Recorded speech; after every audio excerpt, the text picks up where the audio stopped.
नमस्कार, मैं हूं अमित कुमार। स्वराज एक्सप्रेस में आपका स्वागत है और आप देख रहे हैं देश प्रदेश और आपके शहर की नफ्स टटोलने वाला हमारा खास कार्यक्रम बिग डिबेट। मध्य प्रदेश के सियासी गलियारों में इन दिनों हथियारों का हंगामा मचा है। एक दूसरे पर जुबानी हमले करने वाले नेता अब हथियार तेज करने की सलाह दे रहे हैं। भोपाल की सांसद प्रज्ञा ठाकुर ने घर के चाकू में धार तेज करने की सलाह दी तो कांग्रेस का पारा चढ़ गया। कांग्रेस हमलावर हुई तो भाजपा के हिंदुत्ववादी नेता मैदान में कूद पड़े। बीजेपी की फायरब्रांड नेत्री और प्रदेश की पर्यटन मंत्री उषा ठाकुर ने आत्मरक्षा के लिए हथियार रखने की भी सलाह दे दी। ऐसे में सवाल उठता है कि सियासत की जंग किस दिशा में जा रही है, ये सियासी हथियार कितने असरदार होंगे। इसी पर देखिए हमारी आज की खास पेशकश। इस पर चर्चा के लिए मेहमानों का एक पैनल मेरे साथ होगा, उनसे आपका परिचय कराऊं उससे पहले देखिए रिपोर्ट। जब हमारा सब्जी अच्छे से कटेगी तो निश्चित रूप से दुश्मनों के मुंह भी और सिर भी अच्छे से कटेंगे। सियासत के मैदान में चौके छक्के लगे तो ऐतराज नहीं, एक दूसरे पर जुबानी तीर चले तो भी चलेगा, लेकिन राजनीतिक फायदे के लिए नेता जब हथियार रखने और उनकी धार तेज करने की वकालत करने लगे तो क्या कहा जाएगा। जी हाँ, एमपी में हिंदुत्व की वकालत करने वाले कुछ फायर ब्रांड कहे जाने वाले बीजेपी विधायक, सांसद और मंत्री अब यही करने लगे हैं। अपने घर में हथियार रखो, कुछ नहीं तो सब्जी काटने वाला चाकू जरा तेज रखो। स्पष्ट बोल रही हूँ, जब हमारा सब्जी अच्छे से कटेगी तो निश्चित रूप से दुश्मनों के मुंह भी और सिर भी अच्छे से कटेंगे। भाई इसको इस आत्मरक्षा की दृष्टि से लेना चाहिए और इसमें क्या गलत है। भारतीय सत्य सनातन परंपरा में हमारा कोई देवी देवता ऐसा नहीं जिसके पास हथियार ना हो। आत्मरक्षा के लिए रखिए, अपने राष्ट्रीय स्वाभिमान के लिए रखिए, उसमें क्या है। कभी अरे चाकू तो रोज लोग घर में सब्जी काट रहे हैं, हमसे काटते हो क्या? चाकू से ही तो सब्जी काटते हो ना। ये एमपी बीजेपी के साधारण नेता नहीं है, मंत्री विधायक सांसद है। हिंदुओं के पक्ष में जुबानी तीर चलाने वाले ये नेता सियासत की धार कहाँ मोड़ना चाहते हैं समझ आता है। हालांकि बीजेपी ने इनके बयानों से किनारा कर लिया है तो कांग्रेस इसे बीजेपी का असली चेहरा बता रही है। किसी का निजी कोई मत हो सकता है। प्रज्ञा भारती जी ने बयान दिया और उसका समर्थन फिर अगर मध्य प्रदेश की एक मंत्री करें और एक मध्य प्रदेश के विधायक करें, ये सब संविधान की शपथ लिए हुए लोग हैं। साफ तौर के ऊपर क्या आप गृह युद्ध कराना चाहते हैं? मध्य प्रदेश में चुनावी साल में कांग्रेस सॉफ्ट हिंदुत्व के सहारे है तो बीजेपी सभी वर्गों को साधने का जतन करते हुए भी नेताओं के कट्टरवादी बयानों के सहारे हिंदू वोटों को अपने पक्ष में करने की जुगत करती दिखती है। सियासत का यह हथियार कितना असरदार होगा ये आने वाला वक्त ही बताएगा। हालांकि नफरत के ये जुबानी बीज कैसी फसल उगाएंगे ये समझा जा सकता है। Bureau report, Swaraj express. इस मुद्दे पर ज्यादा चर्चा के लिए मौजूद हैं बीजेपी प्रवक्ता विकास बोंद्रिया जी, कांग्रेस प्रवक्ता योगेश चंद्र गुप्ता जी, वरिष्ठ पत्रकार आशीष दुबे जी। आप सभी का बहुत बहुत स्वागत है। शुरुआत करते हैं बीजेपी प्रवक्ता विकास जी आपसे।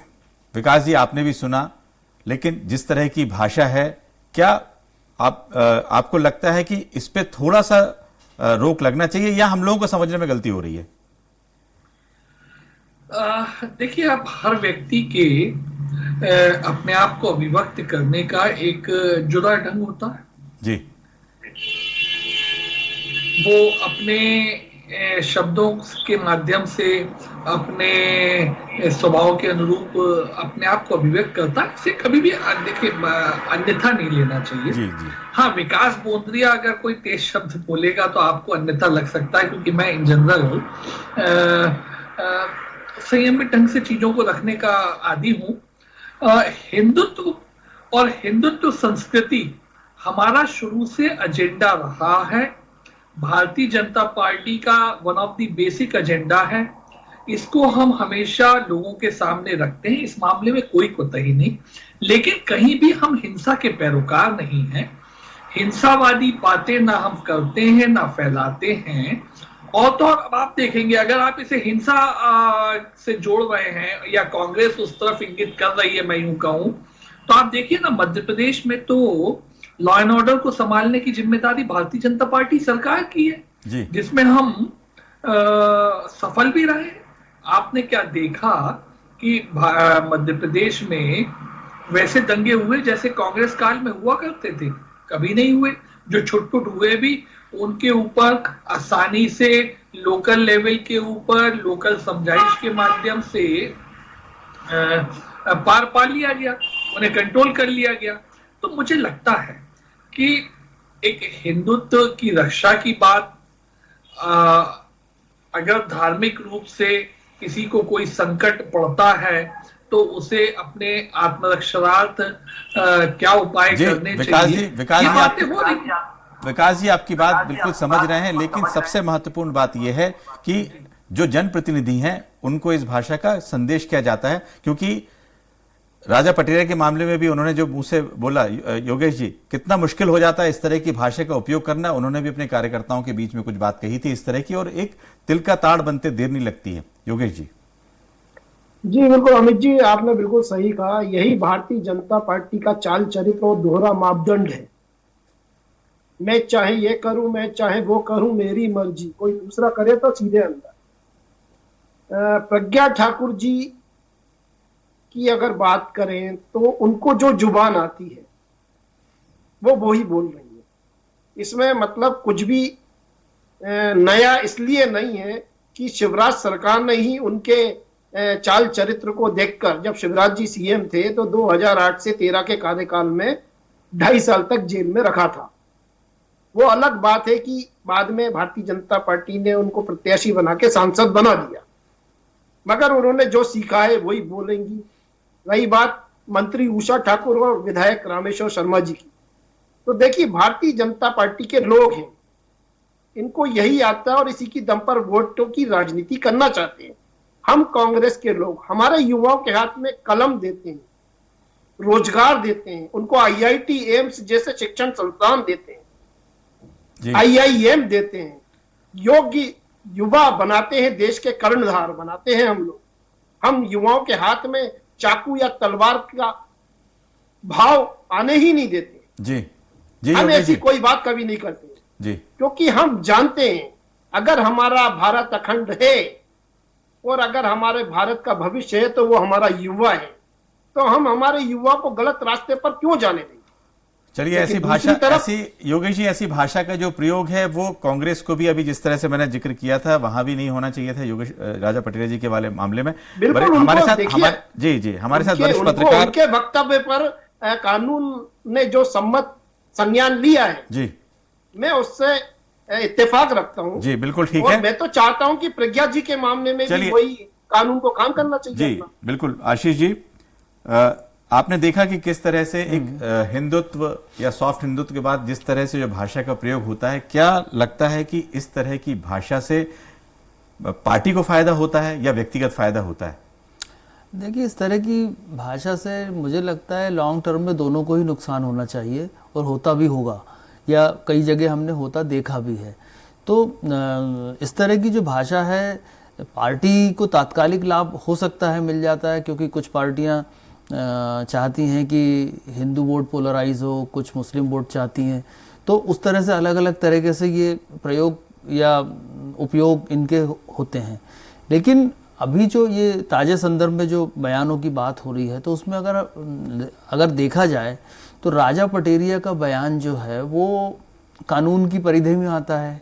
तो क्या ये जो बयान आए हैं ये किस परिधि में आएंगे, ये भी कुछ कानून के जानकारों की इसमें राय अगर लें तो ज़्यादा बारीकी से शायद आ सकती है, क्योंकि मुझे लगता है कि दोनों ही बयान लगभग एक श्रेणी के हैं जी। तो ये चीज़ें जो हैं यहाँ पर इसलिए विचार करने योग्य हो जाती हैं कि यदि इस तरह से जबानें फिसलेंगी या जानबूझ के कही जाएंगी तो फिर आगे जाकर के ये राजनीति का जो है ये पूरा शोर इसी में होगा कि कोई चाकू तेज कराएगा, कोई दूसरा हथियार तेज कराएगा, कोई कुछ। तो ये जो चाकू वाली बात आई है, ये पहले भी कई बार कुछ अन्य संदर्भों में कही जाती रही है कि घर में जो होते हैं वो सिर्फ सब्जी काटने के काम के होते हैं और उसमें कोई उपयोग नहीं, कई इस तरह की बातें पहले भी कभी कभी सुनने में आती हैं। तो देखिए, ये इस तरह का प्रयोग यदि अगर इस तरह की बातें होंगी तो ये जो है ये राजनीति को भी खराब करेगा, और समाज में जो है ये एक नए किस्म का जो एक अलगाव या एक दूसरे के प्रति जो शत्रुता की भावना है उसको मजबूत करेगा। बिल्कुल, आपने ठीक कहा है कि इस तरह की भाषा जो है युवाओं के लिए किसी के लिए भी ठीक नहीं हो सकती। लेकिन विकास जी, कई बार होता है इस तरह के वाकये आते हैं, लेकिन आप पार्टी से बिल्कुल, संगठन से बिल्कुल जुड़े हुए हैं, तो क्या इस तरह की जब वाकया होते हैं तो पार्टी असहज महसूस करती है कि लगता है कि बस ठीक है, इनने जो बोला इससे तो बढ़िया है? जैसे आपने कहा कि भाई उनका तो वो तो इस तरह है, बोलती हैं, है ना? अमित जी फिर बोलेंगे, दोबारा सुनाई नहीं दिया आवाज जी जरा जी, पीसीआर को कहेंगे आवाज ठीक नहीं आ रही है। विकास जी आपके पास है ना, इस समय हमारे साथ कांग्रेस के वरिष्ठ नेता और पूर्व मंत्री सज्जन सिंह वर्मा जी हैं। सज्जन सिंह जी, आपको आवाज आ रही है? मैं अमित बोल रहा हूं। जी जी, ये है जिस तरह की साध्वी प्रज्ञा ने कहा, जो उन्होंने कहा कि आप चाकू तेज करा लीजिए, आज जो है मंत्रियों ने भी उसका कुछ समर्थन भी किया कि भाई वो तो आत्मरक्षा के लिए होना चाहिए। कांग्रेस की क्या दिशा है, इस पे क्या लाइन क्या है?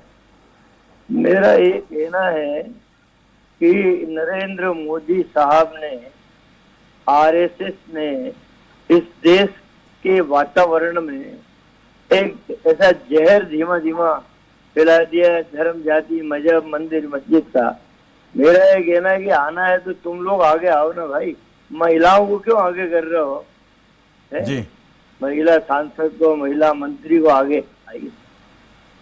इस तरह ये महिलाओं की आड़ लेके राजनीति का शिकार करना चाहते हो, इस देश में जहरीला वातावरण और बनाना चाहते हो, तो ये कहना है आई मीन फ्लाइट। बिल्कुल, बहुत बहुत धन्यवाद आपका जुड़ने के लिए। विकास जी, सवाल यह है कि कई बार क्या होता है, पार्टी असहज महसूस करती है, कई इस तरह के बयान होते हैं, तो क्या तुष्टीकरण के लिए इस तरह किए जाते हैं, या क्योंकि युवा पीढ़ी को संदेश देने के लिए ये बात तो बिल्कुल ठीक नहीं है, लेकिन क्या तुष्टीकरण की बात है इसमें? देखिए, भारतीय जनता पार्टी जो संदेश देना चाहती है वो तो अपनी सरकार के कार्यों के माध्यम से दे रही है। वो ज्यादा सुस्पष्ट रूप से लोगों को समझ में आना चाहिए, दिखाई देना चाहिए।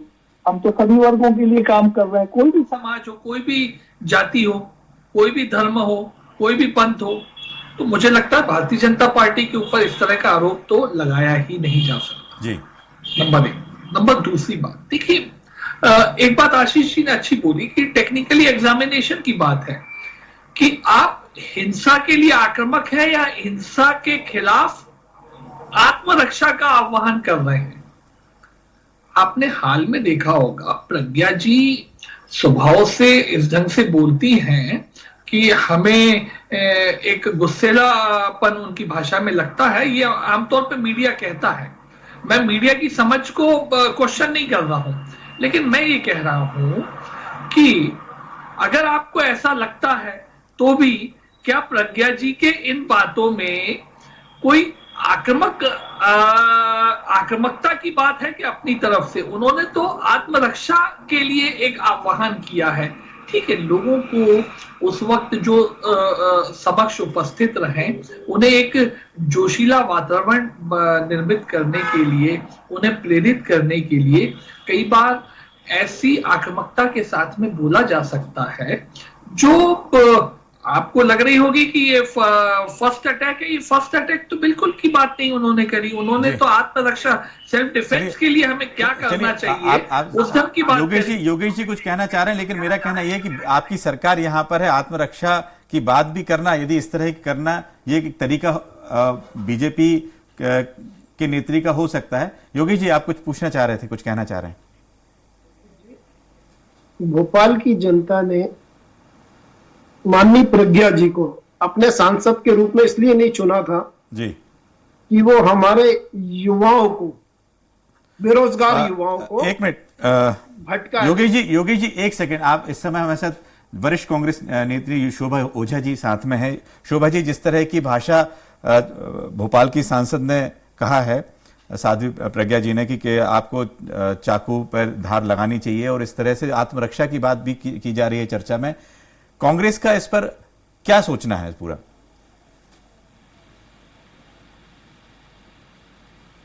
शोभा जी, आपको आवाज आ रही है? चलिए जी, योगेश जी आप बताएं जी, आप कह रहे थे कुछ। मैं ये चाह रहा था कि देखिए अमित जी, भोपाल की जनता ने प्रज्ञा ठाकुर जी को अपनी जनहित से जुड़ी समस्याओं के निवारण के हेतु चुना था जी। युवाओं ने अगर उन्हें अपने वोट दिया था तो रोजगार के लिए दिया था जी।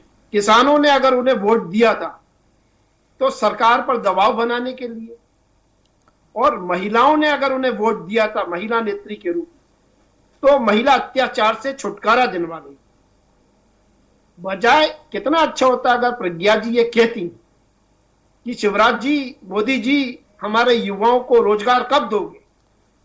उनके रोजगार के लिए आपने मेरे 5 साल में से पिछले 3.5 साल में कितने लोगों को रोजगार दिया? जी योगेश जी, एक मिनट आपको कितनी रोकना, अच्छी बात होती है। एक मिनट आपको रोकना चाहेंगे। शोभा ओझा जी, वरिष्ठ कांग्रेस की नेत्री हमारे साथ मौजूद हैं। शोभा जी, आपको आवाज आ रही है? जी, ये कोई बात नहीं। योगेश जी बात बताइए जी। तो देखिए, प्रज्ञा ठाकुर जी जहां जिस उससे निकली हैं जी, क्या कहना चाहिए, काफी सम्मानित पद पर बैठी हुई हैं, तो हमारी सांसद महोदया को अपनी जुबान पर थोड़ा सा लगाम लगाना चाहिए, क्योंकि मैं ये मानता हूं स्पष्ट रूप से कि प्रज्ञा ठाकुर को संसद के रूप में चुनकर भोपाल की जनता ने जहां एक तरफ गलती करी है, वहीं भारतीय जनता पार्टी ने इनको प्रत्याशी बनाकर अपने गले की वो हड्डी बना लिया है, जिससे ये ना निगल पा रहे हैं ना उगल पा रहे हैं। देखिए ना, मैं विकास बोंद्रिया जी को भली भांति जानता हूं, उनका दिल और दिमाग साथ नहीं दे रहा है, मगर मजबूरी है, डिफेंड करना है। और इसी प्रकार भारतीय जनता पार्टी के लोगों का चरित्र है। अभी 2-4 दिन पहले मोहन यादव जी ने सीता माता के बारे में अनर्गल टिप्पणी कर, पूरी भारतीय जनता पार्टी ने उनके बयान को दरकिनार करने की बजाय उसे डिफेंड करने में बारूद खर्च कर दिया। तो मतलब यह है कि जनता मध्य प्रदेश की और देश की सब देख रही है, समझ रही है जी। और हमारा युवा जो रोजगार के लिए परेशान है, वो चाकू की धार नहीं पकड़ना चाहता, बिल्कुल वो आप ठीक हाथ कह रहे में हैं कलम कि और इसमें कंप्यूटर पकड़ना चाहता है। बिल्कुल। आशीष जी, एक सवाल इसमें यह बनता है कि किस तरह से इन मुद्दे आते, इस तरह की बातचीत होती है तो मीडिया में भी इसका एक चर्चा होगी या उन पे लाइमलाइट हो जाता है।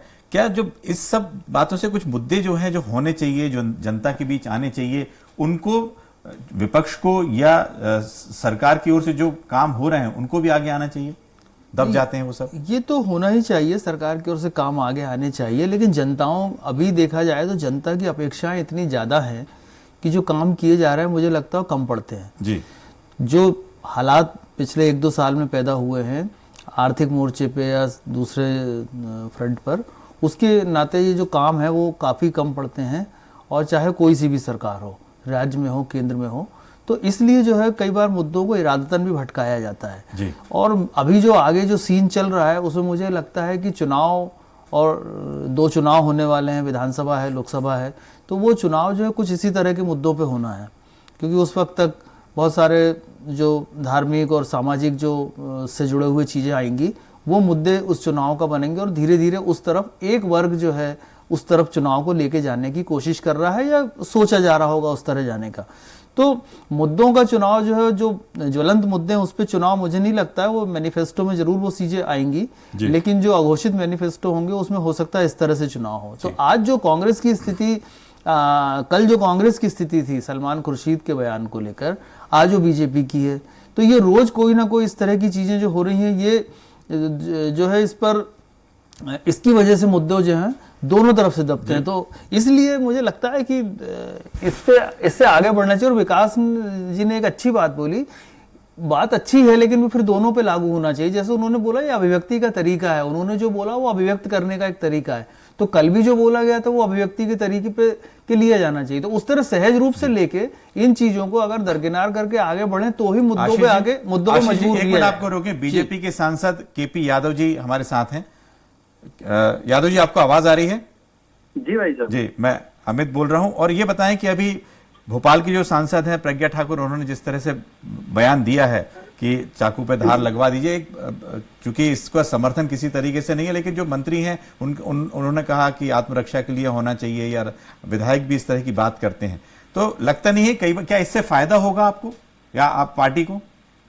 नहीं, देखिए, मैं प्रज्ञा दीदी को व्यक्तिगत जानता हूँ, हमेशा उनके साथ यहाँ पार्लियामेंट में कई बार बैठने का मौका मिलता है, और वो एक साध्वी हैं, और हमेशा से मैंने देखा है, क्योंकि ये चुनावी वर्ष है जी। और हमेशा उनके बयानों को तोड़ मड़ोड़ के पेश किया जाता है।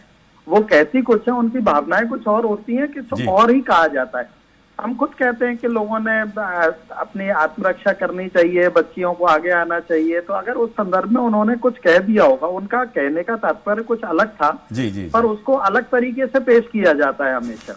बिल्कुल। तो मुझे लगता है कि वो साध्वी हैं और उनके अपने विचार हैं और वो बड़े अच्छे तरीके से समाज में अपनी बात रखती हैं, पर हमेशा ये होता है, मैंने देखा है कि उनकी बात का कुछ अलग ही अर्थ से निकाला जाता है। तो नई पीढ़ी को संदेश देने का ये तरीका भी आप ठीक मानते हैं? नहीं, ये कोई नई पीढ़ी को संदेश देने का, मैं वही कह रहा हूँ जी, तो उसका पूरा वही बदल दिया, मतलब उनके जो शब्द थे जी, उनका पूरा अर्थ ही बदल दिया जाता है, फिर उसको पेश किया जाता है, तो उसका तो अलग ही अर्थ निकलेगा। जी, तो आपका कहना है कि उनकी बातों को तोड़ मरोड़ के प्रस्तुत किया गया है, आपका ये कहना है। बहुत बहुत धन्यवाद आपका जुड़ने के लिए। जी, योगेश जी, जिस तरह से केपी यादव जी भी कह रहे थे कि भाई ये तो तोड़ मरोड़ की बातें हो रही हैं, उनका तो इस तरह का कहने का नहीं है, क्या कहेंगे? देखिए अमित जी, केपी यादव जी ने अपने बयान में कई बार साध्वी के संबोधित किया। जी, तौबा करनी चाहिए ऐसे साधु संतों से जो हमारे युवाओं को गला काटने का रास्ता दिखाए, सदमार्ग पर चलने की बजाय। भाई साधु संत हमारे देश की धरोहर है और वो हमेशा सदमार्ग पर चलने की शिक्षा अभी तक तो देते आए और आगे भी उनसे यही अपेक्षा होती है। मगर प्रज्ञा जी की जुबान, और उसको ये बोलते हैं कि तोड़ मरोड़ कर किस तरीके से तोड़ा गया, क्या गर्दन काटने को तोड़ा गया या चाकू की धार को तोड़ा गया या वो 36 टुकड़ों को तोड़ा गया, मतलब भड़काने वाली सीधी सीधी बात, और उसको इस तरीके से माननीय सांसद महोदय ने डिफेंड करने की कोशिश करी जी। बहुत ही निंदनीय है और कल्पना से परे है। मेरा तो ये कहना है कि साध्वी जी, आप जनहित से जुड़े सारोकार के मुद्दे समाज के सामने लाइए ना, जनता उन्हें भी स्वीकार करेगी। लेकिन जैसा कि आशीष जी ने कहा, आशीष जी मतलब हमारे वरिष्ठ पत्रकार महोदय, कि ये मुद्दों से भटकाने का एक तरीका है। निश्चित रूप से जो ज्वलंत मुद्दे हैं, युवा रोजगार नहीं मांगे, किसान अपनी आय डबल नहीं मांगे, महिलाएं अपना हक नहीं मांगे, और जो हमारे तंत्र में भ्रष्टाचार व्याप्त है उसकी बात नहीं हो, तो ये शिवराज जी की जो असफलता है उनको छुपाने की यथासंभव कोशिश है। बिल्कुल। विकास जी, क्या आपने अभी लगातार सुना कि बयान को किस तरह से तोड़ा? आपने भी कहा कि उनका एक नेचर है, उनका एक बात करने का तरीका है, लेकिन जब पार्टी की बैठकें होती हैं या प्रशिक्षण वर्ग होते हैं, जो कि आप लोग लगातार उसको करते हैं, पार्टी लाइन होती है, तो उसमें इन सब चीजों को भी तो लिया जाना चाहिए। भाई किसी व्यक्ति का नेचर ऐसा है, लेकिन उससे नुकसान तो होगा, या ये तय किया जाता है कि किन लोगों को कैसा बोलना है? अमित जी, तोड़ा मरोड़ा वाली बात इतनी है कि राजा पटीरिया ने जो बयान दिया था जी, राजा साहब ने, वो क्या था? आक्रामक था, वो था कत्ल करने वाली बात जी, है ना, मारने वाली बात थी। और साध्वी जी की जो बात हम कर रहे हैं, प्रज्ञा जी की, उन्होंने कहा है आत्मरक्षा की, भाई अपनी आत्मरक्षा के लिए चाकू तेज करिए, रखिए। अब स्पष्टता अगर हम इसे परोक्ष रूप से जी भड़काने की कोशिश नहीं करी। नहीं, भड़काने की, अरे फिर कोई बात, एक मिनट बात समझिए ना, भड़काने की कोशिश तो वो होता है जब आप कहते हैं कि प्रधानमंत्री को मारना है, वो जनतंत्र के माध्यम से उनके बयान को तोड़ा मरोड़ा गया था। सुनिए ना, उनके बयान को तोड़ा मरोड़ा गया था। सुनिए उन्होंने ना, उसके आगे ये कहा था कि जनादेश के माध्यम से। अरे भाई, जनादेश के माध्यम से बोलना चाहिए ना, नहीं बोला था उन्होंने वो शब्द, बोला था। उन्होंने तो मारने की बात की। यहाँ कहीं आक्रामकता नहीं है। हाँ, जो कांग्रेस निरूपित कर रही है वो आक्रामक स्वरूप में आत्मरक्षा की कही गई बात है। ये कांग्रेस इस बात पे ऐतराज कर रही है ना। चलिए, लेकिन फिर भी कहीं कांग्रेस ये नहीं कह सकती कि खुद होके किसी को मारने की बात है। इससे हमें पता लगता है कि कहीं उनके भाव में, कहीं नियत में, कहीं सोच में, कहीं कोई खोट प्रदर्शित नहीं होता है। विकास जी, एक प्रश्न पूछना चाहूंगा। आप दो पूछिए मुझसे। जी योगेश जी, आप एक ही से प्रश्न भी पूछ सकते हैं। हाँ, एक ही प्रश्न पूछूंगा आपसे। क्या प्रज्ञा जी को ये बयान देना जरूरी था? इसकी बजाय वो युवाओं के रोजगार की बात कर सकती थी, नहीं देखिए किसानों को समृद्ध बनाने की बात कर सकती थी, समाज को खुशहाल बनाने की बात कर सकती थी, अच्छा गुप्ता विकास जी, की बात कर सकती थी। सुनिए ना, मैं यूं कहूं कि कमलनाथ जी भी सरकार में रहे ना, कमलनाथ जी भी सरकार में रहे। उन्होंने अगर भौतिक विकास की, किसानों की बात हमेशा करते रहे क्या? वो क्यों किसी फिल्म एक्ट्रेस की कमर में हाथ डाले हुए थे भाई? मैं बड़ी सात्विक रूप से प्रश्न रख रहा हूं कि जो सरकार में हो, जनप्रतिनिधि हो, किसानों का कर्जा माफ किया। अरे मेरी बात तो सुनिए सर, बिजली के बिल हाफ आपत्ति, किए। मैं प्रश्न क्या कर रहा हूं आपसे, प्रति प्रश्न है कि वो एक फिल्म से जुड़े कार्यक्रम के आह्वान हेतु एक फिल्म एक्ट्रेस की कमर में हाथ डाल चलिए विकास जी, हम लोग आपका सवाल जो है योगेश जी तक पहुंच गया है और वो इस बात का जवाब भी देंगे। अगले बार जरूर मौका दिया जाएगा। आज बिग डिबेट में फिलहाल इतना ही। कल फिर हाजिर होंगे नए सवालों के साथ। दीजिए इजाजत, नमस्कार।